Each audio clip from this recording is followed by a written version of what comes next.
Muchas gracias. Buenos días, doctoras, doctores. Nos da mucho gusto comenzar con las sesiones académicas del día de hoy en nuestro Congreso de la Facultad de Medicina.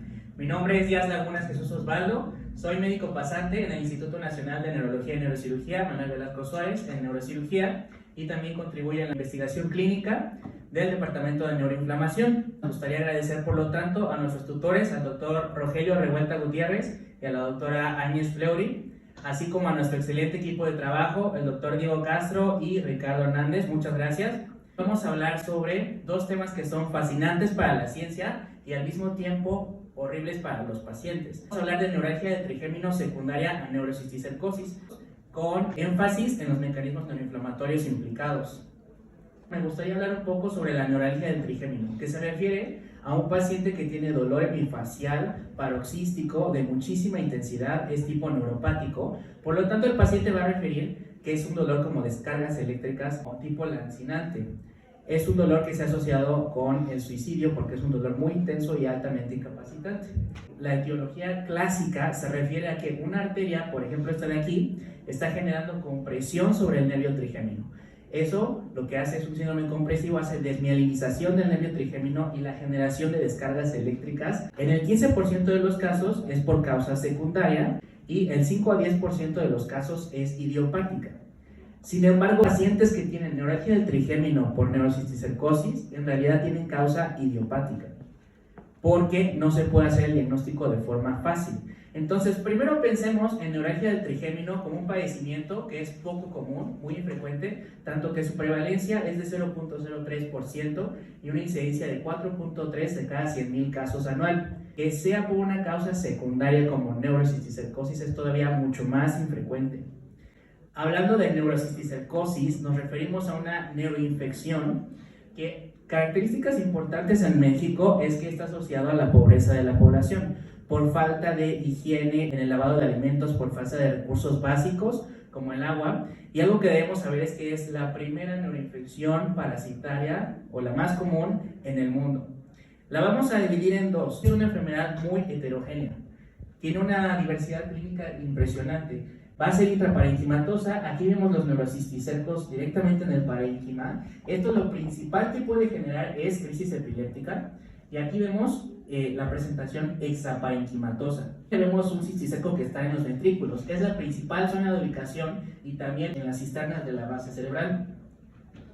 Es que en la neurocisticercosis extraparenquimatosa, un padecimiento que aparece con menor frecuencia, pero es altamente incapacitante, nos puede generar hipertensión intracraneal, el pronóstico es más complicado y el uso de medicamentos antiparasitarios y antiinflamatorios son mucho más importantes de utilizarlos. Nuestro objetivo fue analizar la historia natural de la neuralgia del trigémino, pero secundaria a neurocisticercosis. Para esto hicimos énfasis en los mecanismos neuroinflamatorios que nos permiten identificar si es neurocisticercosis intraparenquimatosa, extraparenquimatosa y cómo puedo sospecharla de manera más sencilla. Para eso también nuestro siguiente objetivo fue examinar las presentaciones clínicas de estos pacientes, que son una población súper especial, particular. Vimos si el manejo farmacológico fue suficiente, si necesitaron intervención neuroquirúrgica y qué tanto mejora su escala funcional con la intervención neuroquirúrgica.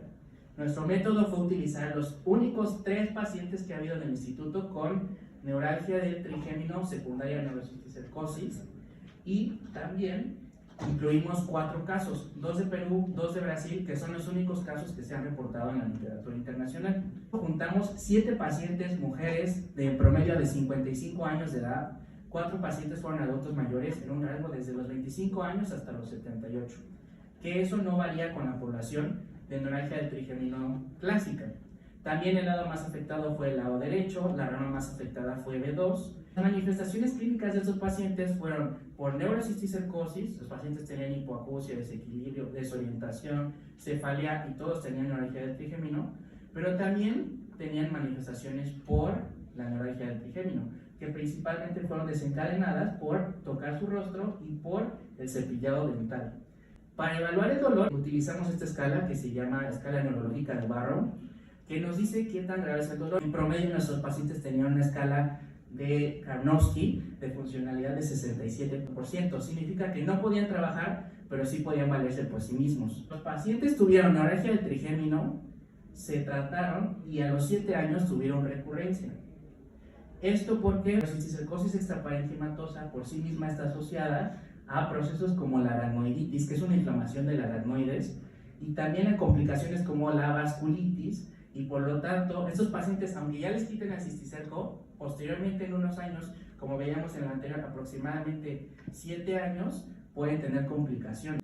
Por eso vimos su líquido cefalorraquídeo y podemos ver que antes de la cirugía tenían un líquido ciertamente inflamatorio, que tenía pleocitosis, tenía proteinorraquia y la glucosa estaba baja. Luego, postquirúrgico, se vio un descenso del líquido inflamatorio, se veía mejor. Y aquí tenemos, después, cuando tuvo la recurrencia, que también tienen inflamación, pero lo característico es la proteinorraquia. Y de hecho, lo que tratamos de proponer es la proteinorraquia para la sospecha de este tipo de complicaciones que pueden pasar en estos pacientes. Y genera una neuroinflamación, porque libera citocinas, interleucina 6, interleucina 1, pero también aumenta los linfocitos T reguladores.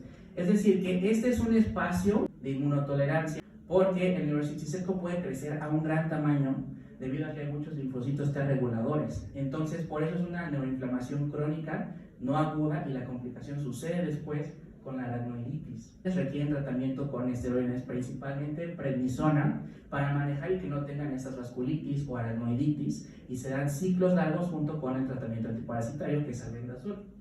Para el dolor tenían dosis altas, tanto de carbamazepina como gabapentina. Vimos que con la prueba de Wilcoxon hubo una mejoría estadísticamente significativa en estos pacientes, pero con un manejo integral, lo cual significó que utilizamos prednisona y también manejo quirúrgico. Se hizo un abordaje quirúrgico retrosigmoideo, porque está detrás del sigmoides, en el punto asterional, para la extracción del parásito. Aquí podemos ver una imagen muy bonita del recuento histórico del instituto, donde podemos ver el cisticerco en la cisterna del ángulo pontocerebeloso. En la apertura de las aracnoides podemos encontrar el cisticerco con un gran tamaño, pueden crecer muchísimo. En la parte de aquí al lado podemos ver a otros nervios, que es el nervio facial, el octavo, y posteriormente de la extracción hacia la parte más profunda podemos encontrar el nervio trigémino, que es el que estaba generando el dolor. Entonces puede ser por la compresión del cisticerco o por neuroinflamación. Concluir que son pacientes muy especiales que muchas veces no podemos identificar, pero es una enfermedad muy incapacitante y si se diagnostica y trata de forma integral, se puede llegar a un buen resultado. Muchas gracias.